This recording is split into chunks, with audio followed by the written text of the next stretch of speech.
Welcome to my presentation titled Understanding Heart Murmurs. Today we'll explore the different types, cost, and classification on heart murmur. Let's dive in.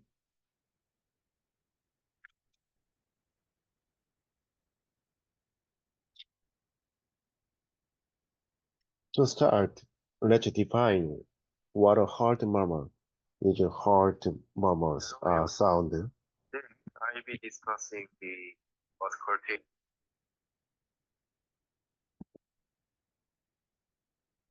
Heart murmurs are sound like swishing or whooshing that occur during the heartbeat cycle. They are often caused by turbulent blood flow. Now, let's look at the normal source of normal heart sound. Normally, the heart produced a regular lub-dub sound. However, additional sound may indicate possible structural or functional heart issues. There are two main types of murmurs. Cardiac murmur. These are related to heart or valve abnormalities. Extracardiac murmur. Sounds arising outside the heart, such as pericardial friction loss. The primary causes of murmurs can be structural, such as valve disease, or functional, like high blood flow rates or low blood viscosity.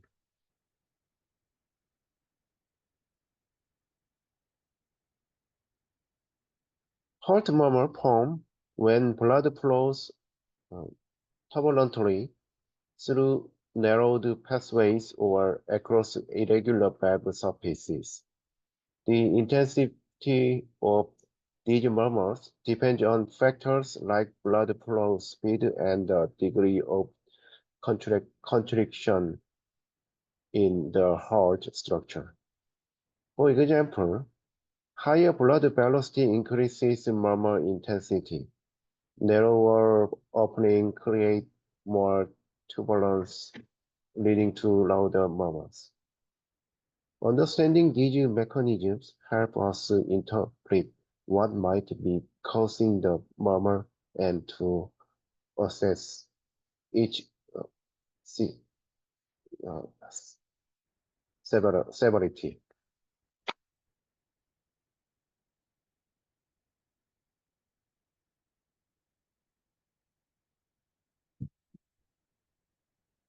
There are several ways to classify heart murmur, including timing, blood flow, pathway, and sound quality.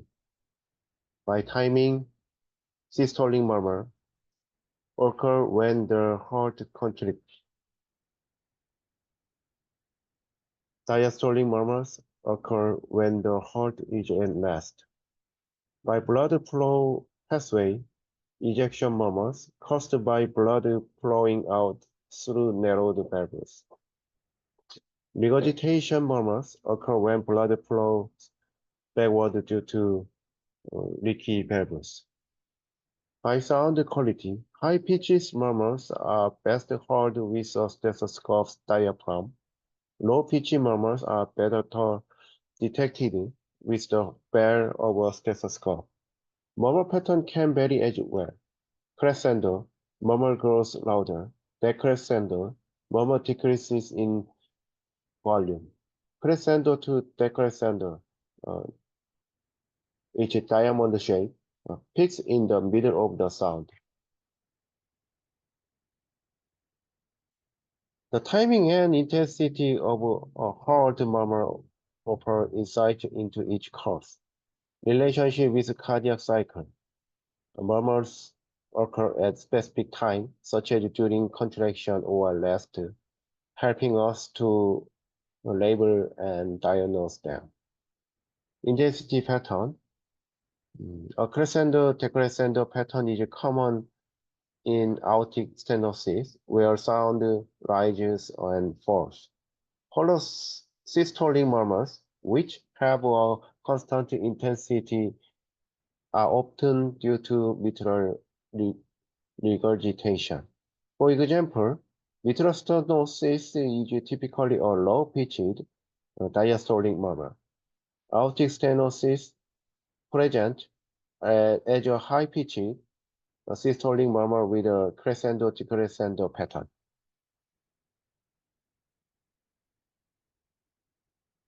Listening location is crucial for identifying murmurs. Best listening point, the apex of the heart, is ideal for detecting mitral valve issues. The aortic area helps in identifying aortic valve murmurs. Radiation pathway, murmurs often travel along the direction of abnormal blood flow. For instance, a murmur from mitral regurgitation tends to radiate toward the left armpit. These precise listening points guide us to the specific valves or area of the heart that may be involved. Functional murmurs are a bit different. They occur without any structural heart abnormalities, often due to temporary physiological changes. Characteristics of functional murmurs include systolic timing. They occur when the heart contraction. Transient functional murmurs may come and go depending on factors like exercise or fever. Localized, they are typically held in a specific area and don't spread. No associated symptom. Uh, Functional murmur aren't linked to cardiac symptoms, so there's no chest pain or breathlessness.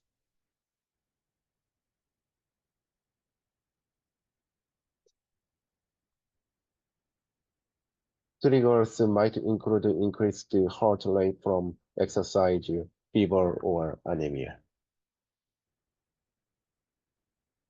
Lastly, let's discuss extracardiac murmurs, specifically the pericardial friction loss. This sound is produced when the heart rubs against an inflamed pericardium, which is the lining around the heart. The sound resembles scratchy, sandpaper-like noise and is often continuous. It is typically heard during both systole and diastole. Pericarditis or inflammation of the pericardium, often due to infection, autoimmune disease, or injury.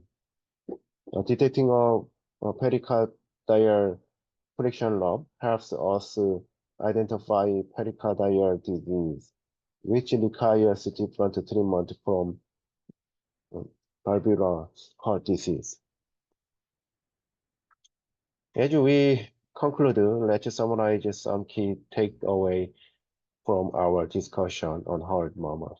They are important indicators of cardiovascular health. Understanding the distinction between normal and abnormal sounds is crucial for accurate diagnosis.